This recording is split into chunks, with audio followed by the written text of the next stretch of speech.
So phishing is a fraudulent attempt by sending emails to obtain sensitive information such as usernames, passwords and credit card details.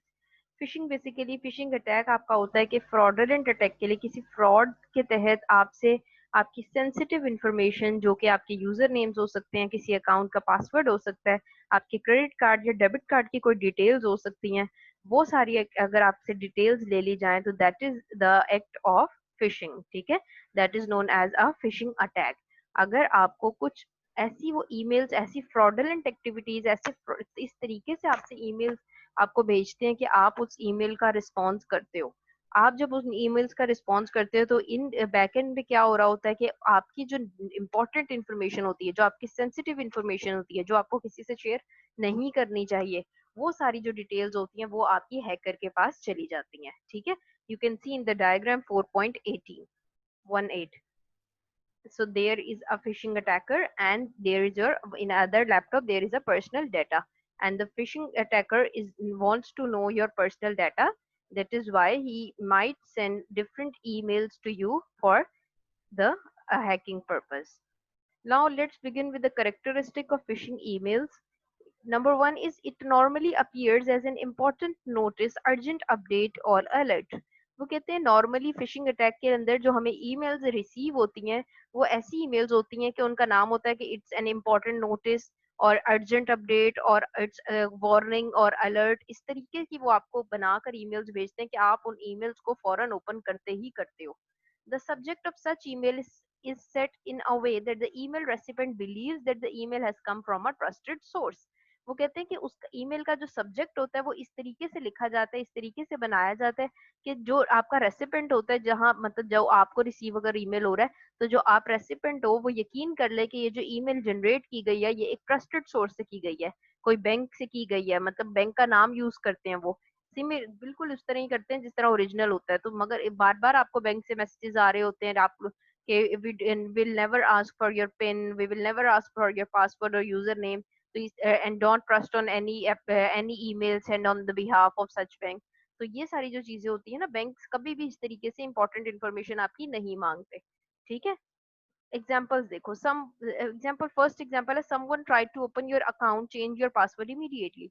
इस तरीके की आपको email आती है कि आपका अकाउंट जो है वो इस डिवाइस से ओपन किया गया है, तो आप अपना अकाउंट का पासवर्ड चेंज कर लें फौरन। जैसे ही आप पासवर्ड चेंज करने लगते हो वो आपसे पुराना पासवर्ड मांगता है, जैसे ही आप ओल्ड पासवर्ड उसे देते हो वो आपका पासवर्ड पीछे से हैक कर लेता है। टाइपिंग जो आप कर रहे हो तो वो पीछे उसके पास अल्फाबेटिकल ऑर्डर में जारी होती है।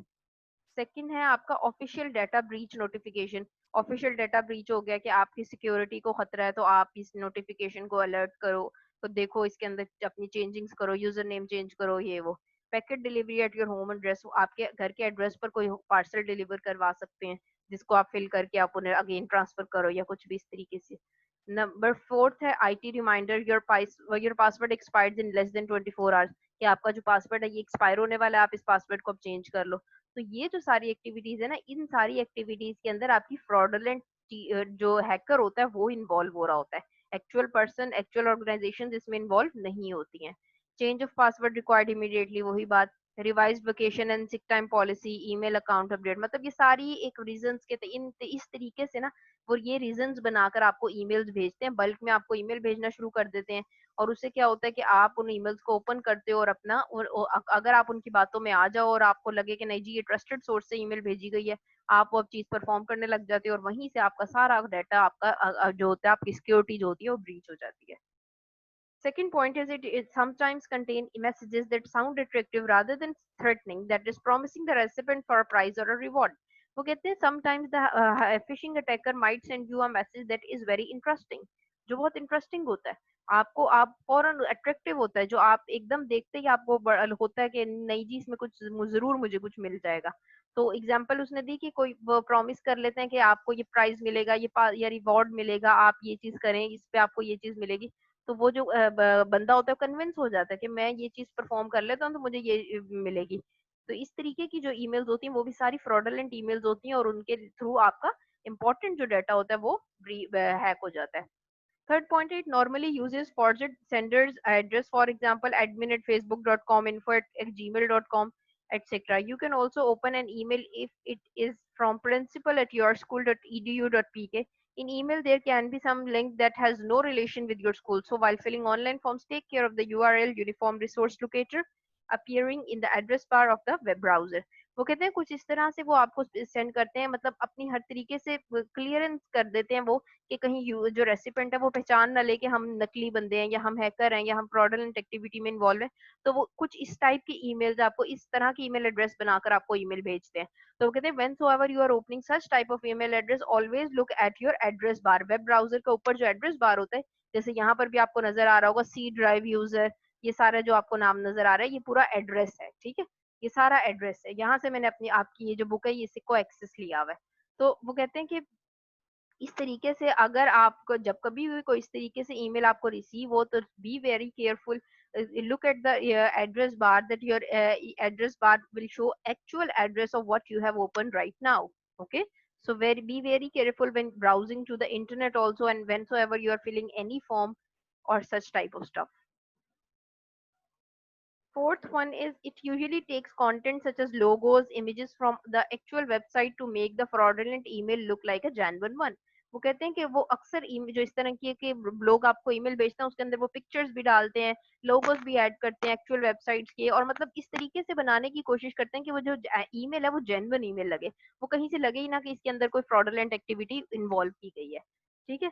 Fifth point, it may contain a form for the recipient to fill a personal or financial information and let recipient submit it. This information is submitted to a different database.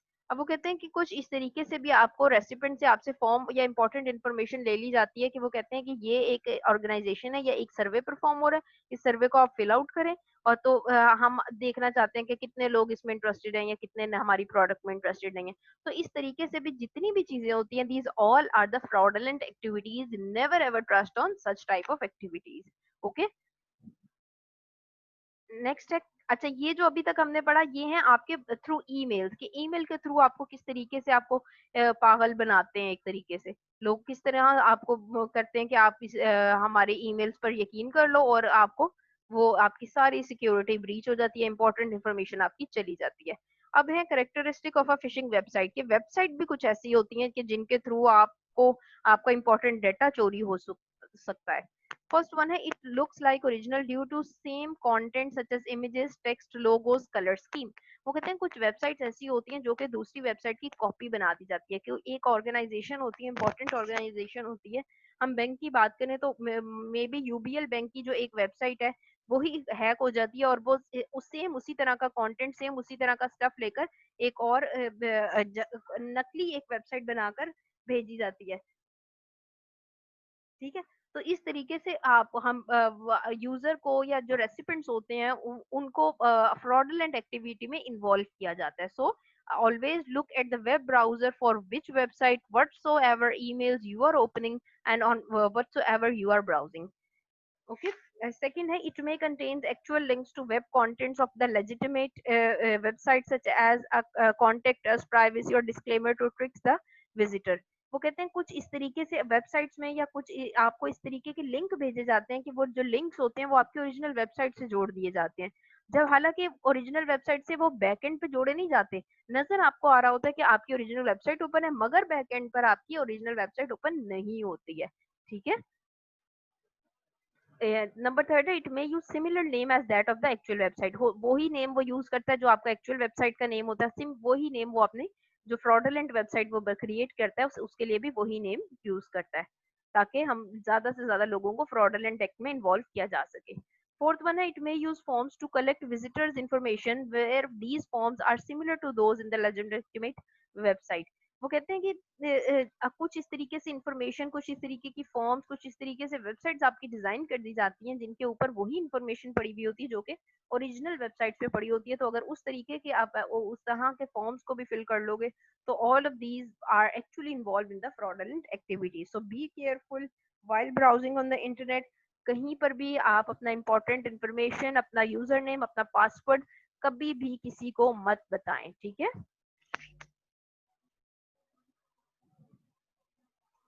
So next topic is DOS. DOS mean denial of service attack. 4.5.1. In computing a denial of service attack, DOS attack is a cyber attack to make a machine or network resource unavailable. It means a service is denied. वो कहते हैं DOS attack actually होता क्या है? DOS attack आपका cyber attack की एक form है, एक इस तरीके का अटैक है कि इसके अंदर जो आपकी रिसोर्स होते हैं, जो आपकी मशीन होती है, वो ही अनअवेलेबल हो जाती है। मतलब आपकी रिसोर्स आपको मिल ही नहीं पा रहा होता। और जो वो कहते हैं कि ये जो सर्वर है ये डाउन हो गया, सर्वर एक्चुअली डाउन नहीं होता, पीछे से आपके फ्रॉडलेंट एक्टिविटीज के तहत आपकी वो मशीन को अनअवेलेबल कर दिया जाता है। ठीक है। For example, if you want to visit a website but someone else is already sending too many requests to the same website using computer programs, then you may not be able to access that website. वो कहते हैं कि कभी इस तरह होता है कि एक ही वेबसाइट को हंड्रेड्स एंड थाउजेंड्स ऑफ लोग ओपन कर रहे होते हैं। जैसे कि जब 9th-10th का रिजल्ट आता है, तो जो रिजल्ट आ रहा होता है उस टाइम थाउजेंड्स ऑफ लोग आपकी इसी एक वेबसाइट को एक्सेस कर रहे होते हैं। तो वो क्या होता है, पूरी वेबसाइट पर रोड ट्रैफिक जो होती है वो बहुत ज्यादा बढ़ जाती है, जिसकी वजह से आप अपने उस वेबसाइट से एक्सेस नहीं ले सकते। This type of attack is shown in the figure 4.19. Let's see the figure. This one is the figure 4.19. ये आपकी फिगर है, देखें। यहाँ पर यू कैन सी दैट एक टारगेटेड सर्वर है, यहाँ पर एक सर्वर है, एंड देयर आर डिफरेंट कंप्रोमाइजर्स। कितने कंप्रोमाइजर्स है? सारे इंटरनेट से कनेक्टेड है, यहाँ से सर्वर आपका कनेक्टेड है। तो जब इतने ज्यादा लोग, और ऊपर आपका हार्डवेयर यहाँ पर लगा हुआ है, जितने ज्यादा लोग अब एक ही चीज को एक्सेस करना चाह रहे हैं, और ये जो हार्डवेयर है इसके साथ अटैकर की मशीन लगी हुई है, रनिंग क्लाइंट प्रोग्राम, जो आपका क्लाइंट का प्रोग्राम आपका चला रहा है। तो अगर इस मशीन के साथ आपके ये चीजें जुड़ गई है ना, तो यहाँ से आपकी जो वेब सिक्योरिटी है, जो आपकी डिवाइस है, जो आपकी मशीन है, वो ब्रीच हो सकती है। ओके। अच्छा, it is just like a robot is sending many requests in small amount of time, but for a user either the service becomes very slow or it is denied. So by flooding the targeted machine or resource with superfluous request is an attempt to overload the system. It may also cause shutting down a machine or network. वो कहते हैं एक मतलब जो fraudulent लोग होते हैं ना, वो किसी ना किसी तरीके से हमें पागल बनाने की कोशिश कर रहे होते हैं। ठीक है। तो उसमें वो क्या करते हैं, आपको फ्लडिंग ईमेल भेजने शुरू कर देते हैं, बल्क में ईमेल आना शुरू कर जाती हैं, मैसेजेस आपके मोबाइल पर ढेर सारे आने लग जाते हैं एकदम, कि आपकी जो मशीन होती है, आपका जो रिसोर्स होता है, वही आप यूज नहीं कर पाते। अक्सर पहले ऐसा होता था, फोन में मैसेज आए जा रहे हैं, hundreds and thousands of messages आपको आए जाते थे। तो उससे क्या होता था, आप अपने बाकी अपना आपका फोन स्टक हो जाता था, आपका फोन आप यूटिलाइज ही नहीं कर पाते थे, आपकी रिसोर्स ही अवेलेबल नहीं होता था। So that is known as denial of service attack. DOS attackers often target web servers of high-profile organizations such as banking, commerce, and media companies or government and trade organizations. Though DOS attacks do not typically result in the theft or loss of significant information or other assets, they can cost the victim a great deal of time and money. वो कहते हैं, by DOS attack actually you are not losing your important information. आप important information lose नहीं करते, मगर आप अपने resource को इस्तेमाल भी नहीं करते। ठीक है। जब आपके रिसोर्स को आपको अवेलेबल ही नहीं है, उसमें आपको बल्क में डिफरेंट मैसेजेस आए जा रहे हैं जो कि आपकी जरूरत के लिए है ही नहीं, तो क्या होगा, आप उससे आपको नुकसान पहुंचेगा। ठीक है। आप अपनी उस रिसोर्स को यूज नहीं कर पाते, आपकी इंपॉर्टेंट इन्फॉर्मेशन तो नहीं जा रही, मगर आपकी सर्विस भी अवेलेबल नहीं है, आपकी वो रिसोर्स भी अवेलेबल नहीं है, आप वो सिस्टम यूज नहीं कर पा रहे हो। तो जब भी आप ऑन कर रहे हो स्टक हो रहा है या इस तरीके से हो रहा है, तो ये सारे पीछे से डॉस अटैक आपके कंप्यूटर्स पर, आपकी मशीन्स पर, आपके रिसोर्सेज पर आ जाता है, जिसकी वजह से you can not utilise your resource. Okay. So this was the all about unit number 4, that was of data and privacy. So our chapter number 4 is also finished. Now only one chapter of our book is left, and that is quite interesting chapter of how you will design a website. ठीक हो गया?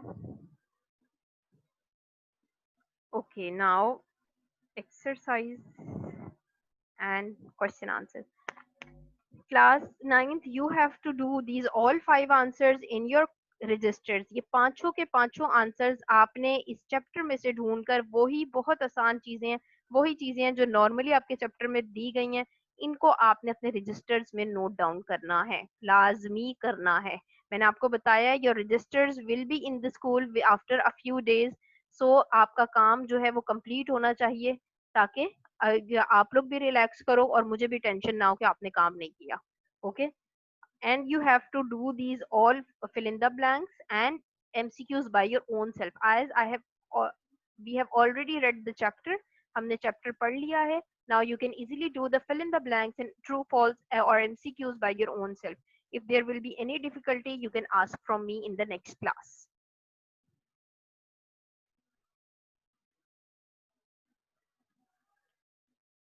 अब unit 5 है आपका. Unit 5 designing website. अब website कैसे design करेंगे, कौन सी लैंग्वेज यूज करेंगे.